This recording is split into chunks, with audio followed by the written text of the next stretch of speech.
Hello everyone, welcome back to my channel English with Ranu. Today we are starting one of the most important topic in English grammar, articles. सबसे पहले ये देखते हैं कि articles होते क्या हैं. Articles small words हैं. नोट्स बनाते जाइएगा. They use before noun. ये noun के पहले यूज होते हैं. ठीक है. Why do we use article? हम articles यूज क्यों करते हैं? For completing sentence. sentences को complete करने के लिए हमें article यूज करते हैं. एग्जाम्पल एक देखते हैं. I have book. अब यहाँ कुछ मिसिंग लग रहा है. Yes, I have a book. कि मेरे पास एक किताब है. विदाउट आर्टिकल कि आर्टिकल नाउन का हेल्पर है. नाउन का हेल्पर. ये तो हो गया इसका बेसिक. ठीक है. अब हम पढ़ते हैं आर्टिकल्स. आर्टिकल्स को डिवाइड करते हैं हम टू पार्ट्स में.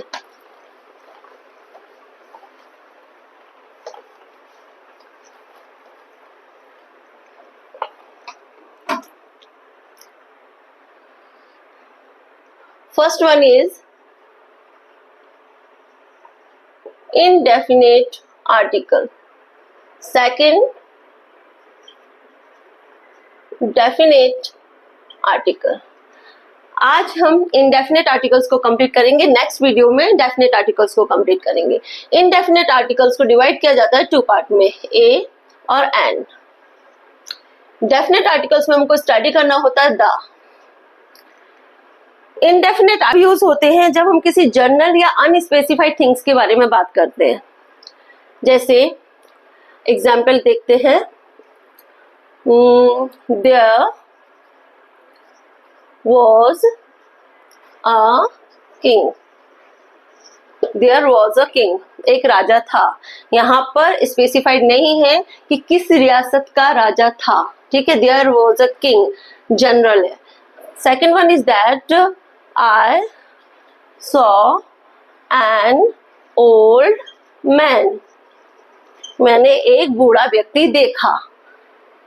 कहाँ देखा, कौन था, कुछ भी नहीं पता. जनरल थिंग के बारे में बात हो रही है. That's why here we used article a और an. अभी इन दोनों सेंटेंस में तुमको ये देखा होगा कि हमने एक किसके लिए यूज किया आर्टिकल ए और एन को. एक. इट मीन्स इन दोनों का शाब्दिक अर्थ देखते हैं तो क्या आता है? Any one. क्या है शाब्दिक अर्थ? Any one.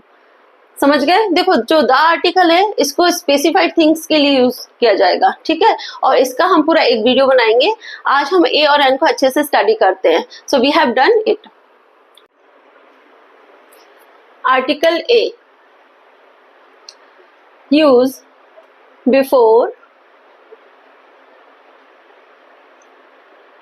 Consonant sound. अब ये कॉन्सोनेंट साउंड क्या होते हैं? इनको हिंदी में हम बोलते हैं व्यंजन. इट मीन्स क, ख, ग एक्सेट्रा. अब हिंदी में क्यों लिखा जा रहा है? क्योंकि आर्टिकल्स केवल अल्फाबेट्स के आधार पर नहीं, प्रोनाउंसिएशन यानी साउंड के आधार पर लगाए जाते हैं. जैसे कि हमने ये एग्जाम्पल देखा, टेबल. तो यहाँ पर दिख रहा है हमको कि टी आ रहा है, कॉन्सोनेंट है. प्रोनाउंसिएशन भी इसका क्या आ रहा है? ट. ठीक है. कॉन्सोनेंट साउंड आ रहा है इसका, इसलिए हमने यहाँ पर लगा दिया ए. सिंपल है.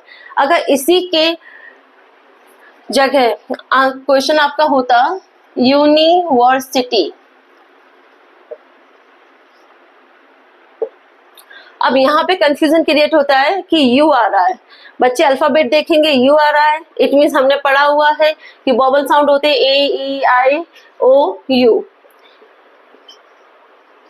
वोवल्स होते हैं. ठीक है. अब यहाँ पे दिमाग में क्लिक करता है ये तो यू है. यू है. इट मीन्स यहाँ पे लगा के आ जाते हैं एन यूनिवर्सिटी. और ये उनका आंसर गलत हो जाता है. क्या होगा इसका सही आंसर? ए यूनिवर्सिटी. और क्यों होगा?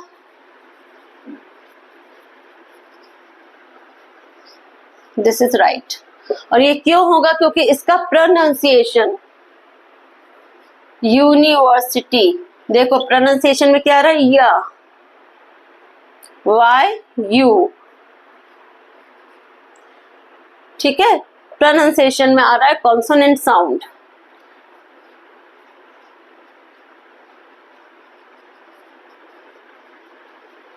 इसलिए यहां पे करेक्ट क्या होगा? ए यूनिवर्सिटी। Got it?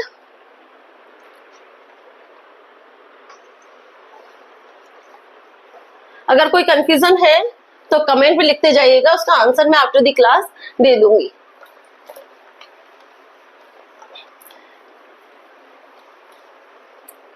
अब इसमें लगाइएगा, क्या आएगा?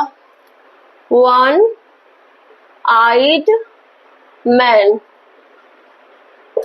सेकेंड वन, शी, इसके आगे लगाना, ठीक है। She wears blank uniform. इन दोनों क्वेश्चन में देखिए क्या लगेगा। अब देखो वन, ठीक है, अगर ऐसे देखते हैं तो ओ आ रहा है, हमें दिख रहा है ए ई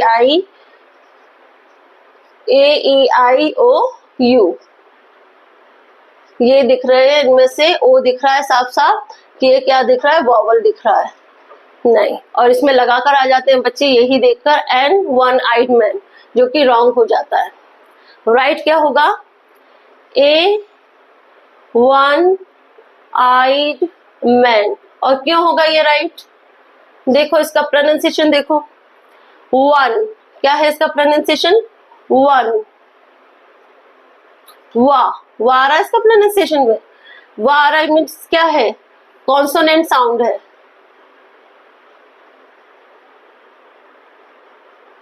और जब कॉन्सोनेंट साउंड होगा तो क्या करेंगे? ए लगाएंगे, इसलिए यहां पर क्या आएगा? ए वन आइड मैन। करेक्ट क्या होगा? ए वन आइड मैन, ठीक है। तो अभी फिर से समझ में आया कि हमको आर्टिकल्स प्रोनाउंसिएशन यानी साउंड के आधार पर लगाने हैं। अब इसको देखो, शी वियर्स यूनिफॉर्म। अगर आपने यहाँ पर फिर से यू देख के एन लगाया तो आपका गलत है। The right one is a. क्यों होगा? क्योंकि uniform again by U, it means consonant sound. Consonant के कारण यहाँ पे क्या लगेगा? A. She wears a uniform. मुझे लगता है यहां तक तो आपका कॉन्सेप्ट क्लियर हुआ होगा।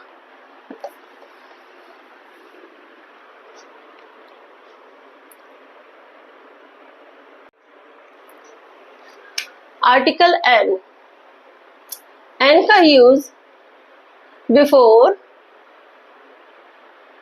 वॉवल साउंड होता है। वॉवल साउंड क्या होते हैं? ए ई आई ओ यू। एक एग्जाम्पल देखिए, हिंदी में ए ई आई ओ यू को स्वर कहते हैं। एग्जाम्पल है हमारा ऑरेंज। अब यहाँ पर हमको समझ में आ रहा है कि यहाँ पर क्या है? ओ आया। ये तो सिंपल लगता है, यहाँ पे ओ है, हमारे यहाँ पे स्वर में भी क्या है? ओ है, तो हम यहाँ लगा देते हैं एन ऑरेंज। ये बच्चे बहुत इजीली कर लेते हैं। बट इसके प्लेस पर अगर ये ऐसा आ जाता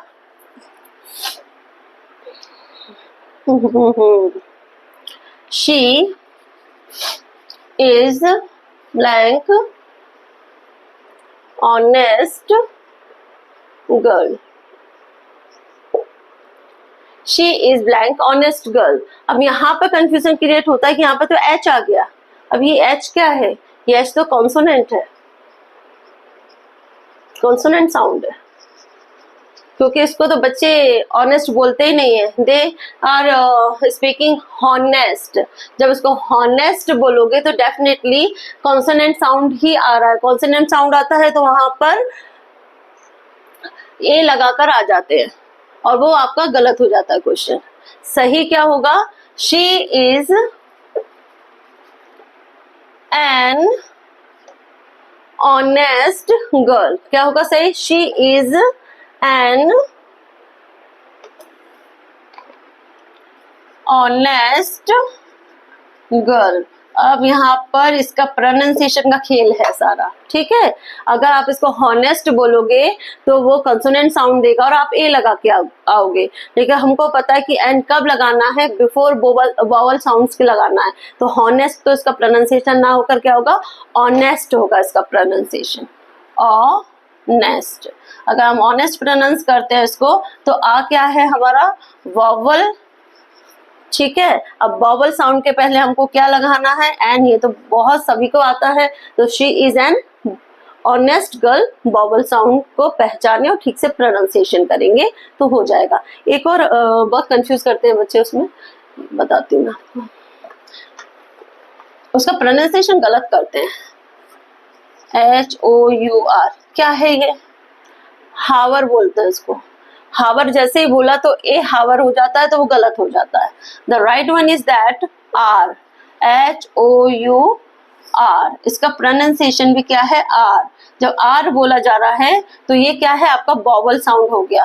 क्या हुआ, वोवल, ठीक है। तो यहाँ पे अपने आप आ जाएगा आपको समझ में कि वोवल है तो हमको तो एन लगाना है, NR। तो यहाँ समझ में आ रहा है, प्रोनाउंसिएशन के आधार पर आपको आर्टिकल्स, प्रोनाउंसिएशन यानी साउंड के आधार पर आपको आर्टिकल्स को पहचानना लगाना है, ठीक है। ना कि केवल स्पेलिंग देख ली कि यहाँ पे HOUR है तो हम ए लगा कर आ गए हैं, ठीक है, या यहाँ HONEST है तो हमने यहाँ पर ए लगा दिया। नहीं, पहले उसको पढ़ेंगे, उसका उच्चारण ठीक से करेंगे, देन आर्टिकल्स लगाएंगे। अगर एक बार हिंदी में लिखकर देख लेंगे तो गलती होने की संभावना कम हो जाती है। So we have learn articles a और एन। अब हम क्विक क्विज देखते हैं। आर्टिकल्स हमने अच्छे समझ लिए ए और एन को, देखते हैं हमसे बनते हैं कि नहीं बनते। सबसे पहला क्या है, it is an, it is umbrella. Umbrella देख रहे हैं यहाँ पे कौन सा साउंड आ रहा है, प्रोनाउंस करने पर अम्ब्रेला, ठीक है। कौन सा साउंड है, वोवल, वोवल साउंड है प्रोनाउंसिएशन में। तो हम यहाँ पर क्या लगाएंगे, वोवल साउंड के आगे हमको लगाना है एन, तो क्या हो जाएगा ये, it is an umbrella. Next one है, निकिता इज इंजीनियर। इंजीनियर या इंजीनियर दोनों ही प्रोनाउंसिएशन में साउंड क्या आ रहा है आपका, वोवल, तो क्या आएगा यहाँ पर, it is an engineer. Next one है, शी वॉशेस यूटेंसिल। अब कंफ्यूजन यहाँ आता है, यूटेंसिल लिखा तो यू है, वोवल लिखा हुआ है, लेकिन इसका प्रोनाउंसिएशन यानी साउंड, प्रोनाउंसिएशन साउंड क्या होगा इसका, यूटेंसिल, यूटेंसिल। तो you, why you, it means consonant sound. Consonant आएगा तो क्या लगाना है, ए लगाना है हमको, तो क्या होगा ये, she washes a utensil. Next one is European. E देखकर बच्चे जनरली एन लगाकर आ जाते हैं, जो कि गलत हो जाता है। यूरोपियन का लिखकर देखो जरा हिंदी में, यूरोपियन, यूरोपियन मतलब साउंड क्या आ रहा है आपका, बाय यू। देखो यहाँ पर by U, European, it means consonant sound आ रहा है यहाँ पर भी। तो कॉन्सोनेंट साउंड के लिए क्या लगाएंगे, ए, यूरोपियन। नेक्स्ट वन है, one way ticket. One way ticket, same mistake यहाँ करते हैं, ओ देखते हैं एन लगाकर आ जाते हैं बच्चे, पूरा सेंटेंस भी नहीं पढ़ते हैं। तो यहाँ पर क्या आना है, ए आना है। क्यों आना है ए, वन लिखकर देखोगे तो क्या आएगा, वन। वाह, जहाँ वन मतलब क्या है, ये कॉन्सोनेंट साउंड है। कॉन्सोनेंट के साथ क्या लगाना है आपको, ए लगाना है, ठीक है। तो we have done these confusing questions, ठीक है। ये जो कंफ्यूज करते हैं उनको हमने कंप्लीट कर लिया है। अगर आज की क्लास अच्छी लगी हो तो वीडियो को लाइक कीजिए, चैनल को सब्सक्राइब कीजिए और बने रहिए रानू विद इंग्लिश के साथ। और स्टेप बाय स्टेप हम अपनी इंग्लिश ग्रामर की जो भी एरर्स होती है उनको ठीक करते जाएंगे। Thank you so much for watching.